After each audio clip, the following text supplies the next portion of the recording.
everyone. You're listening to The Future of Food Is You, a production of the Cherry Bomb Podcast Network. I'm your host, Abena Anim-Somuah, and each week I talk to emerging talents in the food world, and they share what they're up to, as well as their dreams and predictions for what's ahead. As for me, I'm the founder of the Eden Place, a community that's all about gathering people intentionally around food.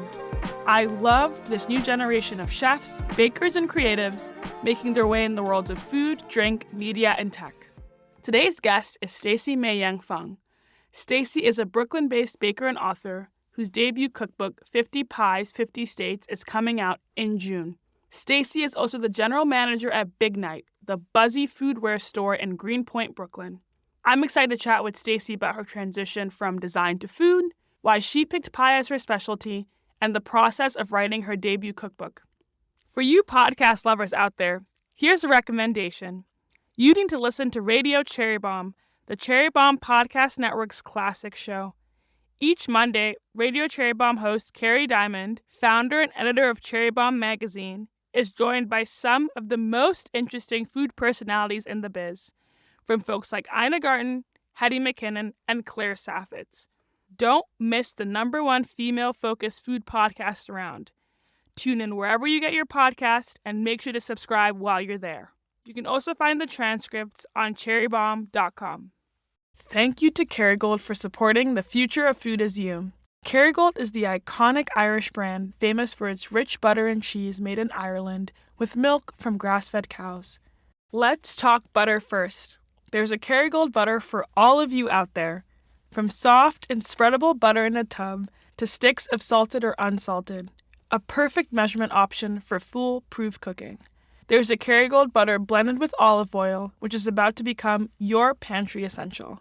My go-to is a traditional block of Kerrygold unsalted butter foils, perfect for baking because of that higher butter fat content and because I can control the amount of salt in the specific recipe.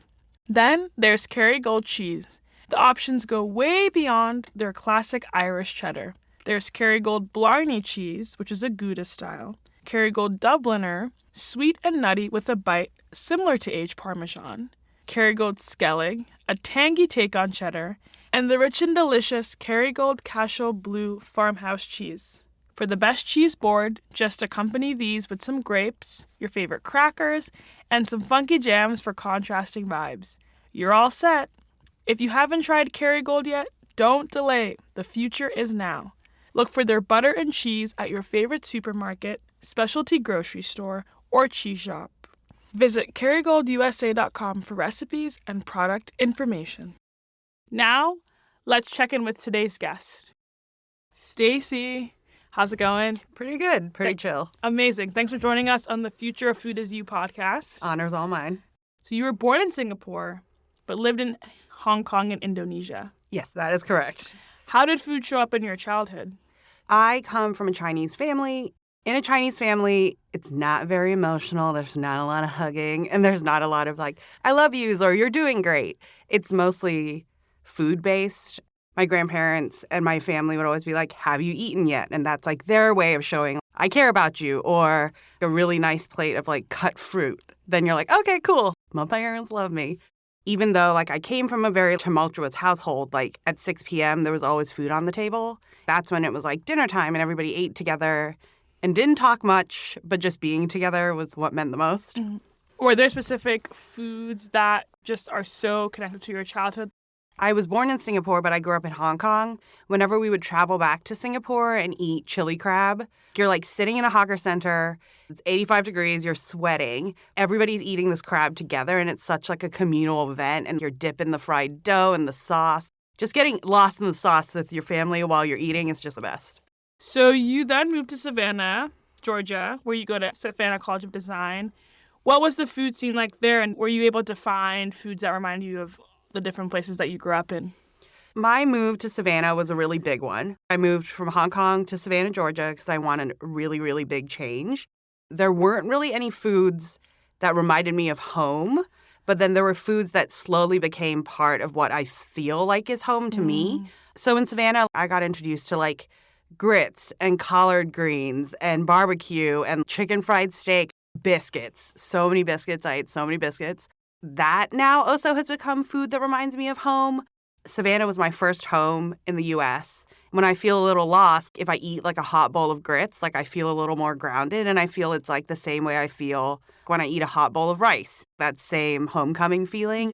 Are you a cook your grits with water or cook your grits with milk kind of girl? I'm a cook your grits with water, mainly because I'm very lactose untalented, but I don't care. And so like I try to do grits with water or broth.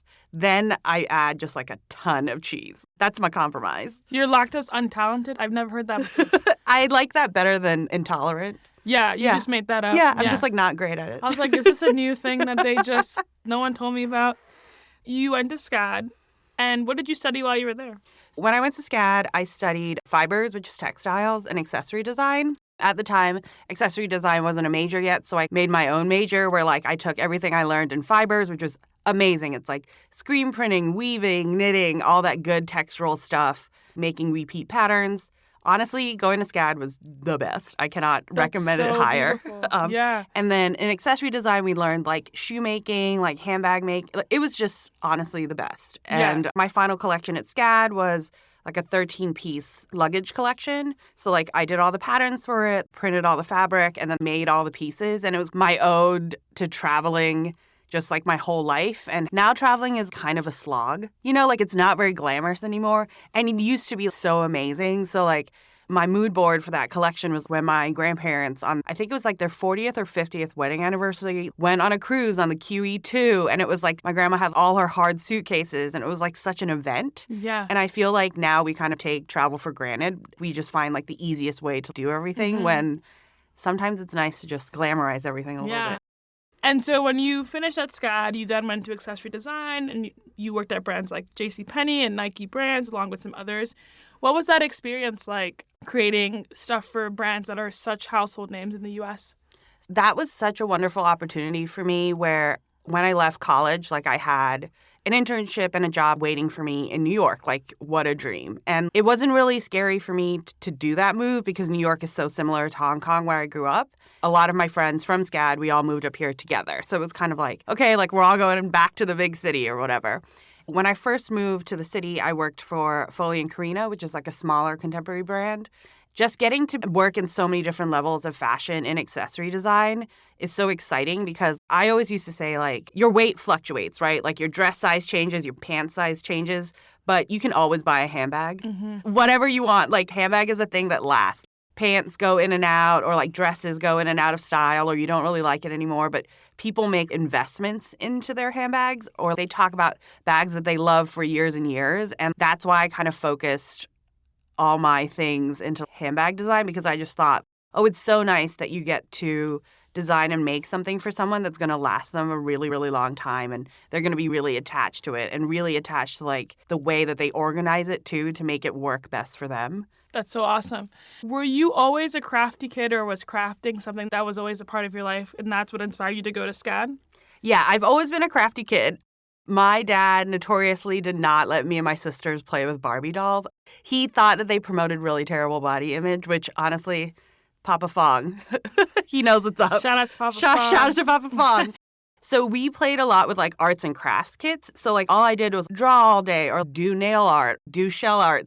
I've always found like fun, creative outlets for everything. So I knew I always wanted to end up in design some way because my dad worked in the hotel industry. And he let me meet everybody at each step of, like, how you even, I guess, put a hotel together, right? Like, interior design, like, designing the uniforms, every single creative process. Like, he was very open to it with me and my sisters, and we talked about it all the time.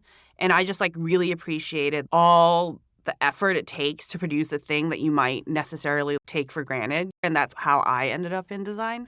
While you're working in design, you start a pie project that you call 50 Pies, 50 States. When did you start working on this?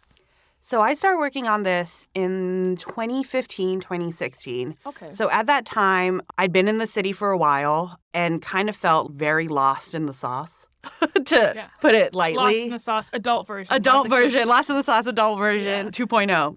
During my time in America, All my friends would go home to like their childhood homes, and they had all these family traditions that like I didn't really have. And also my family lived so far away. So I would spend all these holidays at my friends' families' homes.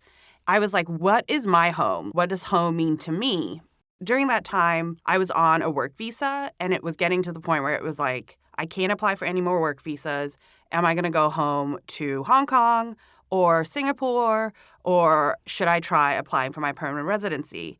At my job at that time, I talked to them about it, and they were like, well, we'll help you apply for your permanent residency, so amazing. which is so incredible that they were willing to take that chance on me, because it's a very laborious process. It's very complicated.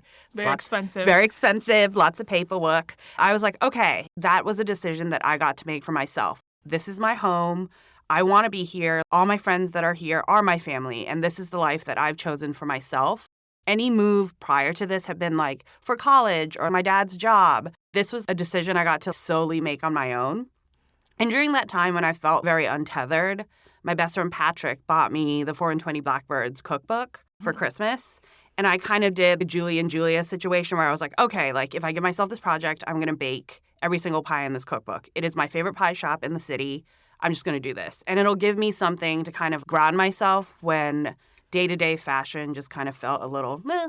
That kind of led me to thinking, like, while I was applying for my permanent residency, like, what is something that can tether me to why I actually want to be here in the first place? Because the paperwork can be, like, very laborious.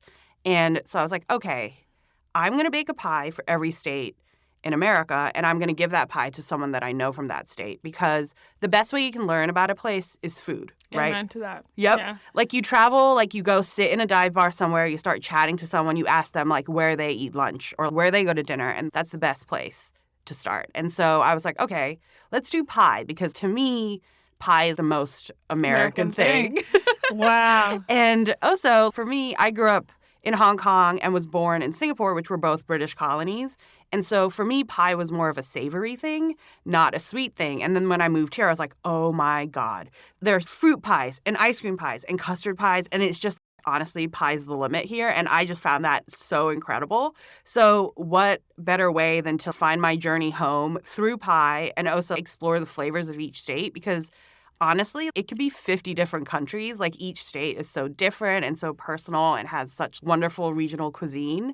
It was hard to capture it all in one tiny 10-inch circle that's a pie, but I tried my best. And yeah, the exploration was wonderful and very delicious. That's amazing. So you started in 2016, and when did you make the 50th pie? I made the 50th pie in 2021. Whoa, Yes. 5 years. I mean, a lot of people were like, why didn't you do it faster? It was my project. When I started, I was still working full-time in fashion. So I'd really only do a pie a month because I wanted each pie to get the treatment that it deserved, the research that it deserved. And then during the pandemic, I took a pause on my 50 Pies project because I couldn't travel. I couldn't physically see the person that I was going to give the pie to. I took a pause on that because I didn't want to half-ass the last 6 pies. The last pie, I did them alphabetically because... Oh. Yeah, because... Okay. I know. That's awesome. 50 pies is a lot. So when I started the project, I only ever thought about my life 3 pies at a time. And that's how I think about my life now. You know, it's a more digestible amount. Pie is not an easy task. I feel like I love to bake, but pie was the one thing where I was like, that was a level 2 type of activity or intermediate activity, if you want to call it. How did you think about the pie dough recipe that you used for your bases? So I took a riff on the 4 and 20 Blackbirds recipe, which is like an ironclad pie crust recipe. And yeah, pie crust is hard. It took me a solid 5 months to really figure it out. And it ended up becoming more of a touch and a feel thing. Is it too dry outside? Is it too humid? There's no exact amount of liquid. Like it totally depends on what the air is like, which sounds so hokey, but it's totally the truth. Yeah. But I think what I really liked in design and what I really like in baking is getting lost in it and you're focused and it's like a fully active task that you're doing. And that's the only thing that you can think about is the pie that's in front of you. It cancels all the noise out. What is the 4 and 20 Blackbirds recipe? Is it like a all butter pie crust? It's all butter. Short crust? Yeah, all butter. I'm an all butter girl. Mm-hmm. I've tried lard. I've tried many different fats, but I'm a butter girl. Yeah. And so you're cubing the butter, cold water, butter, stir together, Yes. freeze, roll out. Freeze, roll out. Yeah. Okay. Amazing. That's so fun. And then talk to me about the process in deciding and developing on the flavors, because you're now working with 50 different flavor profiles. I'm sure some ingredients were easy to get, some ingredients were not. But what was it like developing all the different flavors, and how did you do your research? For each state, I always looked at if they had already like a designated state fruit, state food, or some sort of like regional cuisine that was definitely theirs. And then I like to make things difficult for myself. Or like I like to make things a little bit more complicated. She loves a challenge. She loves a challenge. She loves a challenge. So, for example, like Alabama, the state fruits are blackberries and peaches, and the state nut is pecans. So that pie built itself. And also I was like, you know what? It's the first pie. Let's just go with the flow. But then like for certain states like Nevada, I was like, what am I going to do for Nevada? Like, how can I capture just Vegas in a pie? Vegas in a pie, right? And Yeah. so I decided to have this. I had a harebrained idea where I was like, what if I made a pie that was like an all-you-can-eat buffet? So then I started an Excel spreadsheet where I went down the strip and I wrote down what were the common denominators between each of the casino's all-you-can-eat buffets. And the common denominators were like, you know, your prime rib, crab legs, shrimp cocktail, Caesar salad, cheesecake. So I was like, okay. My stomach. So then I was like, okay, how can I make a pie into like compartments that kind of look like chafing dishes of a buffet table? And I was like, you know, there are those like cast iron biscuit pans that are like separated into 8. So then my Vegas pie ended up being half savory, half sweet, like an all-you-can-eat buffet. Whoa. Because pie is just a circle, right? It can be savory or sweet. It can be anything you want it to be. Just like America, it is a metaphor. It's a melting pot. It is of a melting flavor. pot of flavors. Yeah. America and this home and this country can be what you want it to be, and like how you mold it and how you approach it. I feel like that's the joy of baking. Each state was like its own individual task. And like I really focused on that thing, and also talking to the person that I was eventually going to give the pie to. What is something that ties them to their home? That's so exciting. It's really beautiful that you were able to share the pies with people. How did you decide on the people to share them with? And was it people you knew or people that you were getting to know in the process? It always started with someone that I knew from that state. Not only was this like a project for myself to tether myself to this country, but also this was like my grand Nora Ephron, Nancy Meyers rom-com gesture to show my friends how much I love them. Because, like I said before, coming from a Chinese household where like your emotions are quite withholding, this was my way to show my friends that I love them, like in pie form. I didn't know anybody from South Dakota. I always chat to a bunch of friends and I'm like, hey, does anybody know anyone? I love to meet them. I love to talk to them.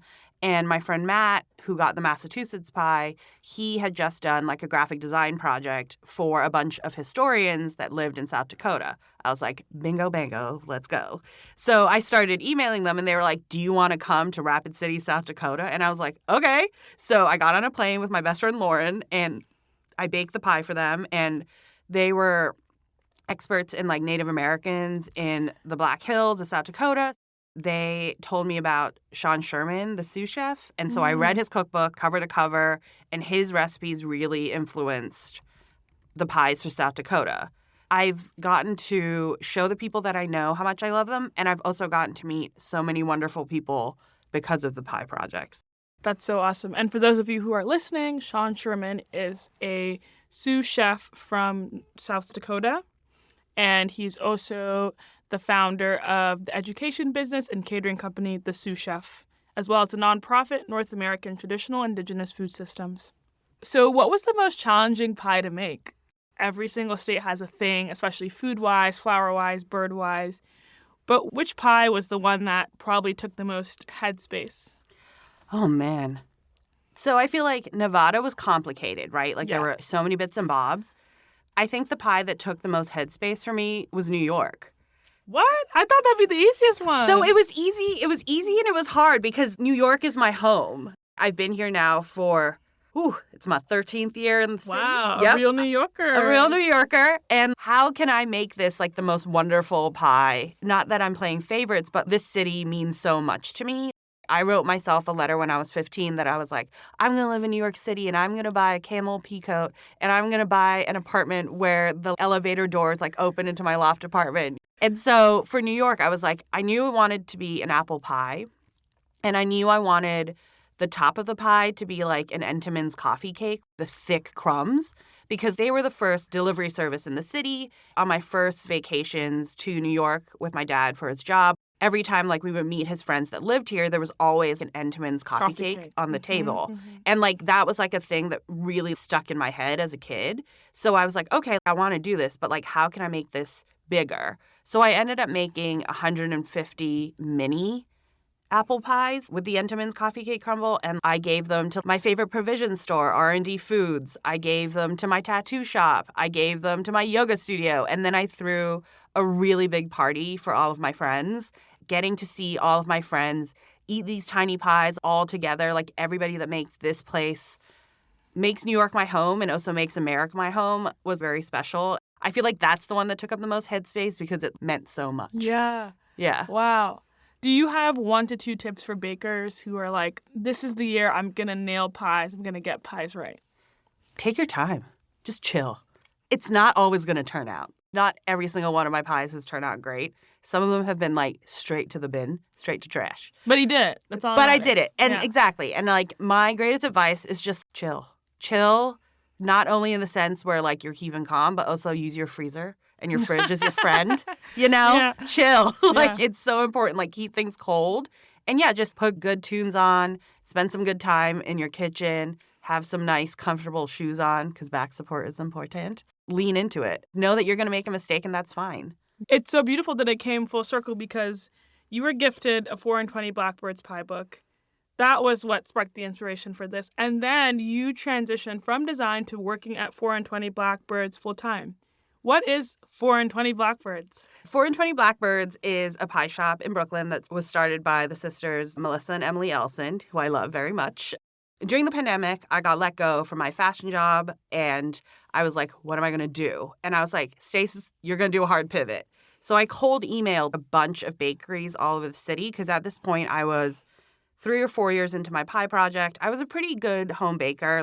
Not the best, but I feel like you could make a pie. I could make a pie. And so I was like, okay, why don't I give this a shot? And 4 and 20 wrote back to me. And I went in, did a trial day. They hired me. And I ended up working there for 1.5 years, almost 2 years. And it was honestly the best experience ever. Like, I loved working there. I love the team there. Honestly, shout out to Catherine and Lauren and Juan and Eileen. I loved my time there. We listened to great tunes. And we baked a ton of pie. And I learned so much more about pie that I couldn't have from watching videos or reading books. It was fully hands-on. And Rika, our supervisor, who I also love very much, she taught me how to crimp a pie like no other. I couldn't be more thankful that the universe did the most poetic thing ever, where it took me to the bakery that started it all. And it was the best experience of my life. Working at 4 and 20 Blackbirds. That's so, I can see your face just like lighting up thinking about it. What was the transition like from home baking to now being in a professional kitchen with all the standards and the flavor profiles and the quality control that happens there? It was really exciting. It was like exciting to learn how to bake at scale because I had only ever thought about baking one pie at a time. And now we were thinking about baking pies 40 at a time or 80 at a time, or during Thanksgiving, it was like by the hundreds. It was fun to see how the business was run, how the sausage is made. I would say there's a lot of processes and stuff, which is not too dissimilar than working with factories in handbags, right? Like there's a process to everything and there's a method to all the madness. And yeah, it was great. Can you tell us what a typical day was like in the bakery? The best part about working pie is that it didn't start too early. You're not making bread. We're not making bread. And like we'd start the day by baking the pies for the next day and then assembling the pies for the next day and then making fillings. And we knew exactly what was going to happen each day, which was nice. I worked there during the pandemic where everything felt so uncertain. And I knew when I went in, this was going to happen. That kind of grounded me a little bit, which is really nice. And it was hard work. You're standing for a long time in front of a hot oven. Your hands are really tired and your feet are really tired. At the end of the day, you accomplish something that's wonderful and someone gets to enjoy the fruits of your labor, like at home. Unintended. Yeah, exactly. That's the beautiful thing about being in food is that someone gets to enjoy it, someone gets to eat it, and like it's nourishing. What was the steepest learning curve when it came to working in that bakery? I think reading recipes that were it was like so many eggs. You know what I mean? Yeah. Like it was like so many eggs. And it was also like, I guess, learning to organize the process in a way that was the smartest, you know? Measing out all the ingredients at the beginning. And then so you're just going like boop, boop, boop. And then it's done. And it's just, yeah, I think it was timing. That's so awesome. Were there any tips that you took from professional pie making that you found helped continue the pie project or make your pies shine? I feel like I perfected my egg wash recipe. Okay. And then also, like, I got good at, I'm not the best crimper in the world, but I got so much better at crimping. And crimping a stack of 40 rollouts at the bakery became such a meditation, or like tiny baking tricks that I would learn from being on the ovens. And also, honestly, eating the pie. Like, getting to eat the pie and tasting the textures and eating everything. That helps a lot in research and development. Eat the food. Yeah. And so now you transition and you are working at Big Night? Yeah. Yes. So what is Big Night? Big Night is a wonderful dinner party essentials store in Greenpoint, Brooklyn, started by Catherine Luen, who is the best. And I, like my email to 4 and 20 Blackbirds, cold emailed Catherine.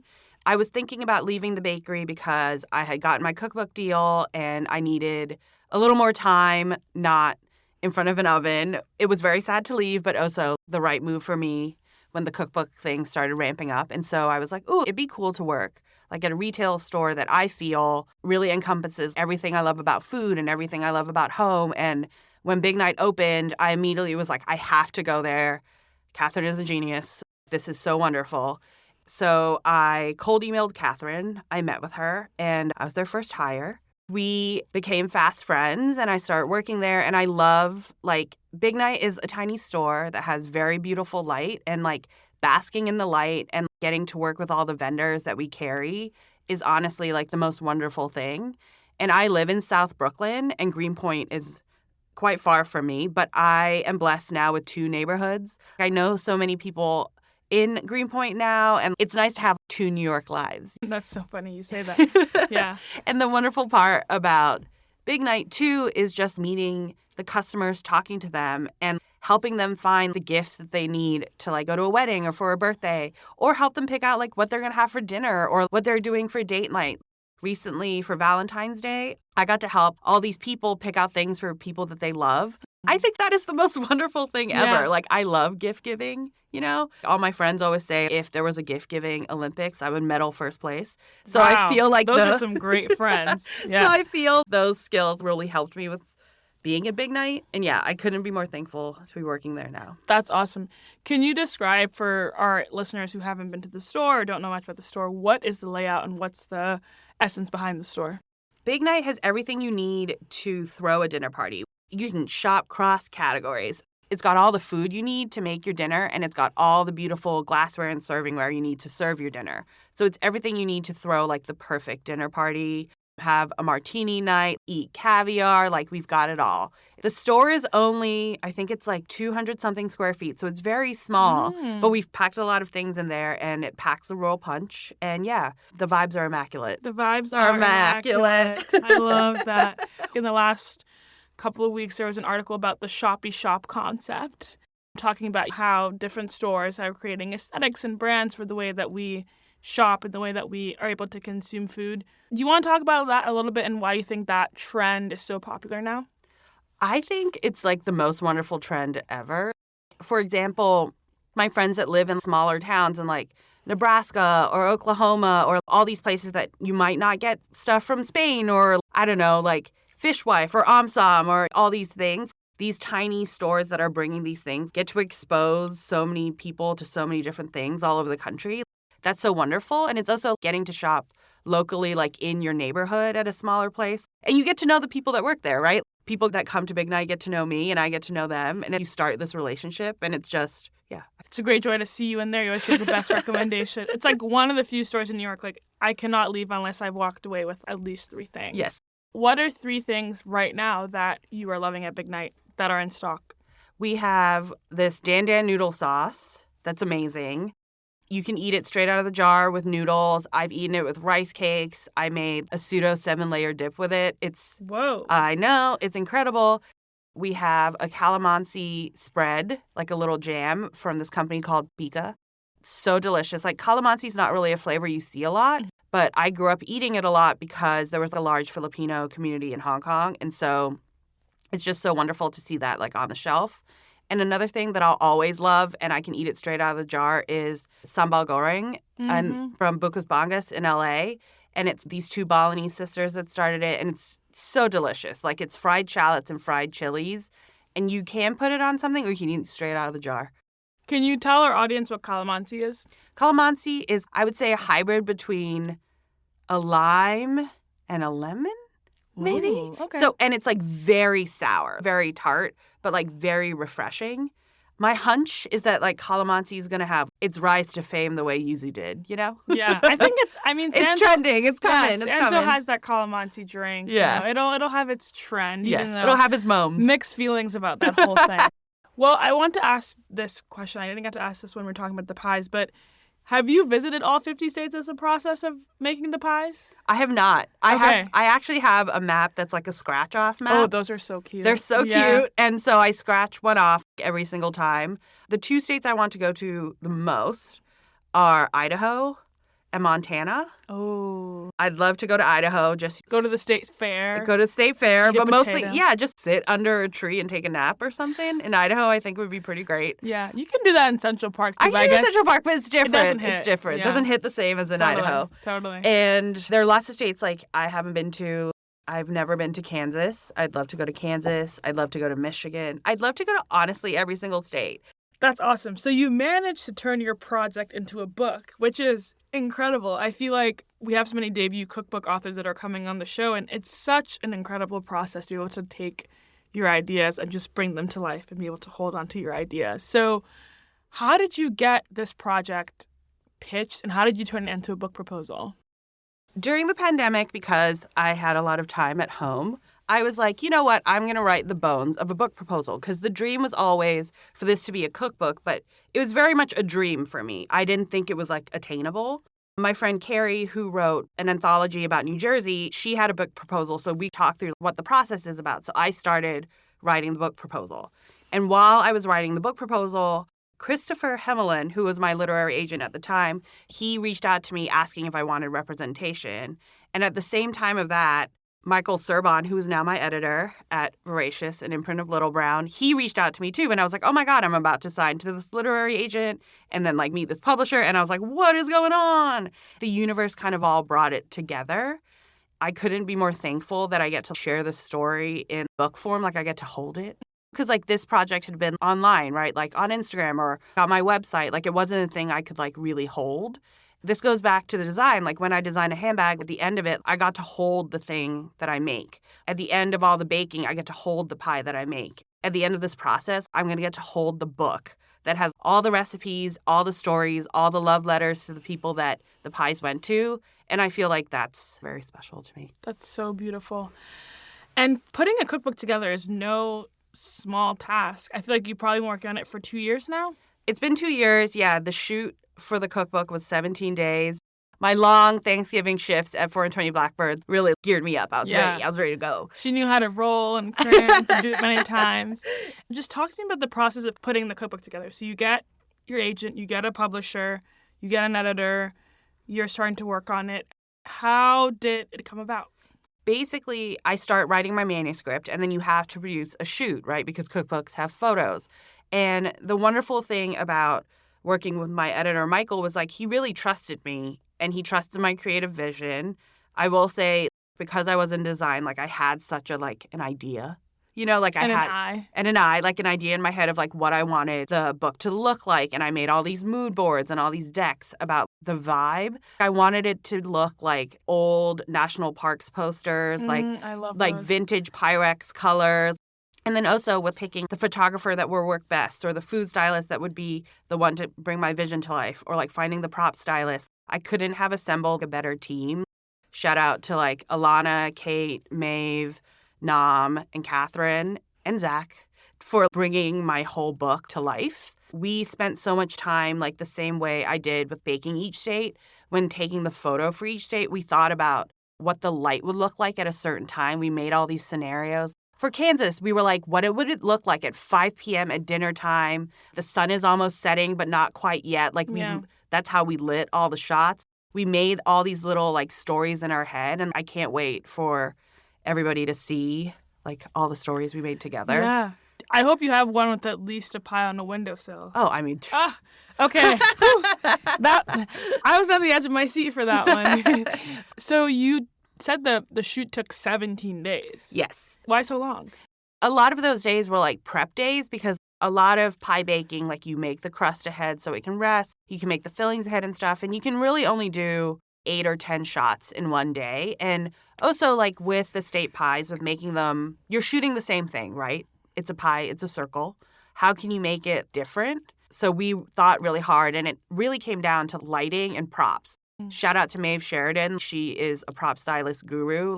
She brought all the perfect things to make each one feel so special. Each pie got the 5-star treatment. I just wanted people, like when they open the book to the state that's theirs, to feel transported to where it is. Yeah. And yeah, like props and stuff help a lot. Set the scene. Yes. How did your design experience come in handy? I know you mentioned that you had an eye for it, but what things from fashion world, pie world came together to really make the book come to life? It was probably like colors and composition, how I wanted each state to be laid out, how I wanted even the pie to look. For Tennessee, I knew it was going to be a biscuits and gravy pie because that's Dolly Parton, who was the love of my life's favorite breakfast. An icon, a legend. But I was like, you know what I could do is I could make Dolly Parton out of pie crust. So I made a portrait of her out of pie crust for the topper of the Tennessee pie. And like I sat there and I painted with diluted espresso and made her hair 3D with pie crust. It was so fun to get to be crafty again in a different form. Eating Dolly Parton was kind of funny. But that was an exciting part of taking everything that I've learned in my life so far, putting it in a thing that's going to dictate where my life is going to be. Were there any recipes from your project that you had to change for the book to make it more accessible for people to be able to bake through? I changed a couple mostly because when I was first doing the project, I was like, oh, I could have done better. I mean, in my life, I always feel I can always do better. Always improving. Always improving. Yeah. So, like, I switched a couple that you'll see when the book comes out to make it feel more like that state or make it feel more like the person that the pie was going to, more like them. So, yeah, there were a couple switches, but all for the better. I want to talk to you a little bit about how social media played a role into this because you documented your whole journey on social media. You still have your old photos where you're holding up a cute little sign with the facts. Why did you decide to document on social media? It was the easiest way to keep track of everything. When I was applying for my green card, you have to keep track of like where you traveled and stuff. And so I referred to my Instagram where I was like, I was in London on this date. Social media has also let me meet so many people from all these different states where they got to guess what the next pie was going to be. Or when I posted what the pie was, they could be like, oh my God, how did you even get here? This is so crazy. And it's the great connector. Yeah, that's so beautiful. Is there someone that you would love to give a copy of the book to when you think of dream recipients of 50 pies, 50 states? Honestly, only answer, it will be the only answer ever, it's Dolly Parton. Like, it would be so... Why Dolly Parton? I have always loved Dolly Parton since I was little, That's which so seems so funny because I was a girl that grew up on the other side of the world. But the first time I saw her, I was like, this is a person that she does what she wants. She wears what she wants. She speaks her mind. Her songs have been the soundtrack of my entire life. It would be so special just because I've listened to her music so much during the process of all of this, like from the conception of the project to where it is now, becoming a cookbook. But it would be so special to be able to give it to her. And she has a whole paragraph in the acknowledgments section. It would just be so special. Dolly Parton, hands down. Dolly Parton. All right. Well, if anyone knows Dolly Parton listening to the podcast, we have a cookbook for her. How do you want people to feel when they get a copy of the book? Or how do you want them to get to know your story through the book? When they look at their state, I want them to be like, oh my God, yes, she did great. But honestly, it would be also really fun if they're like, nah, she didn't get that right. And honestly, tell me. I'd love to know. And I just want them to see how much I love this country. And the thing about this country that I love, it's not the politics or the Empire State Building or the skyscrapers. It's the people. This book is about pie and it's about America, but it's mostly about the American people and the people that call this place home and the people that made this country my home. It's more than a cookbook. It's like about how I've found myself a home when I felt so untethered to anything. Yeah, that's what I want people to see in the book. That's so beautiful. Yeah, find your way home. Yes. Stacey's book, 50 Pies, 50 States, comes out on June 13th, and you can pre-order it wherever books are sold.